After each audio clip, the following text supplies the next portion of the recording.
24 दिनों के विदेश दौरे से लौटते ही तेजस्वी यादव ने ऐसा हमला बोला है सरकार पर जिसने इस बिहार की सियासत का तापमान काफी बढ़ा दिया है। छात्रों की गिरफ्तारी, लाठीचार्ज और सरकार पर लगाए गए गंभीर आरोपों के बीच उन्होंने ऐसा अल्टीमेटम दिया है सरकार को जिससे आने वाले दिनों में राज्य की राजनीति और छात्र आंदोलन दोनों नए मोड़ पर पहुंच सकते हैं। क्या है पूरी खबर, जानिए हमारे साथ विस्तार से। नमस्कार, एक न्यूज़ 24 देख रहे हैं पर मैं हूं आपसे ब्यूटी। करीब 24 दिनों के भीतर दौरे से रविवार को बिहार लौटते नेता प्रतिपक्ष तेजस्वी यादव ने लौटते ही छात्र आंदोलन को लेकर राज्य सरकार के खिलाफ तीखा हमला बोला। उन्होंने कहा कि बिहार में छात्रों की आवाज को दबाने के लिए पुलिस का इस्तेमाल किया जा रहा है और लोकतांत्रिक तरीके से प्रदर्शन कर रहे युवाओं पर जिस तरह से लाठीचार्ज, लाठियां बरसाई जा रही, गिरफ्तारियां की जा रही है, वह बेहद ही शर्मनाक है, चिंताजनक है। तेजस्वी ने साफ कहा है कि छात्रों के साथ हो रही कार्रवाई किसी भी कीमत पर स्वीकार नहीं की जाएगी। तेजस्वी यादव ने आरोप लगाते हुए कहा है कि छात्र आंदोलन के दौरान कई जगहों पर पुलिस ने जरूरत से ज्यादा बल प्रयोग किया है। उन्होंने कहा कि पटना ही नहीं बल्कि राज्य के कई जिलों में प्रदर्शन कर रहे छात्र छात्राओं पर लाठीचार्ज किया गया और बड़ी संख्या में युवाओं को हिरासत में लेकर जेल भेज दिया गया। उनका कहना था कि लोकतंत्र में अपनी मांगों को लेकर प्रदर्शन करना, शांतिपूर्ण प्रदर्शन करना छात्रों का अधिकार होता है, लेकिन सरकार उनकी आवाज को दबाती है, दबाने की कोशिश कर रही है। नेता प्रतिपक्ष ने सरकार को सीधा अल्टीमेटम देते हुए कहा कि आंदोलन के दौरान गिरफ्तार किए गए सभी छात्र छात्राओं और नेताओं को तत्काल रिहा कर दिया जाए, साथ ही उनके खिलाफ दर्ज सभी मुकदमे भी वापस लिए जाएं।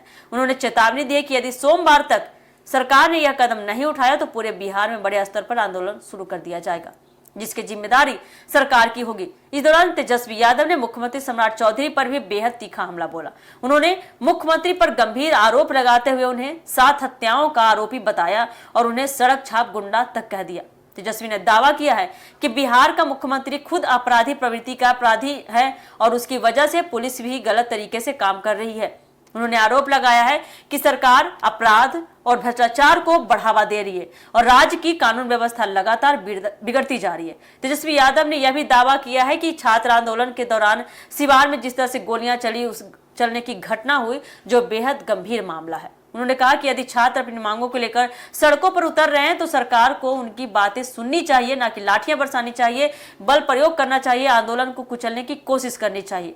उन्होंने जनशक्ति जनता दल के प्रमुख और विधायक तेजप्रताप यादव यानी कि तेजस्वी के बड़े भाई उनकी गिरफ्तारी का भी कड़ा विरोध किया। इसके अलावा विधायक संदीप सौरभ की गिरफ्तारी को लेकर भी सरकार पर निशाना साधा। तेजस्वी ने कहा कि जनप्रतिनिधियों को गिरफ्तार कर सरकार लोकतांत्रिक अधिकारों का हनन कर रही है।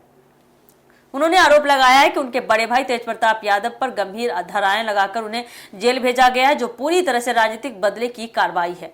अपने संबोधन के अंत में तेजस्वी यादव ने कहा कि बिहार के छात्र अपने भविष्य के लिए लड़ रहे हैं और उनकी लड़ाई को दबाया नहीं जा सकता।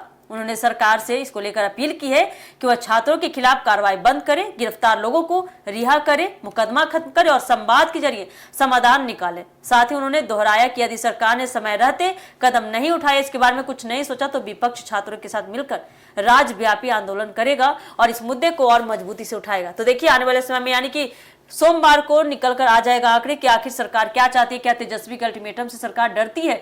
क्या सारे मुकदमे वो वापस लेती है? क्या जितने भी छात्र को जेल में डाला गया क्या उनको बाहर निकालती है? क्या कुछ फैसला निकल कर आता है? हम आपको अपने चैनल के माध्यम से अपडेट देते रहेंगे। फिलहाल के लिए दीजिएगा इजाजत। धन्यवाद।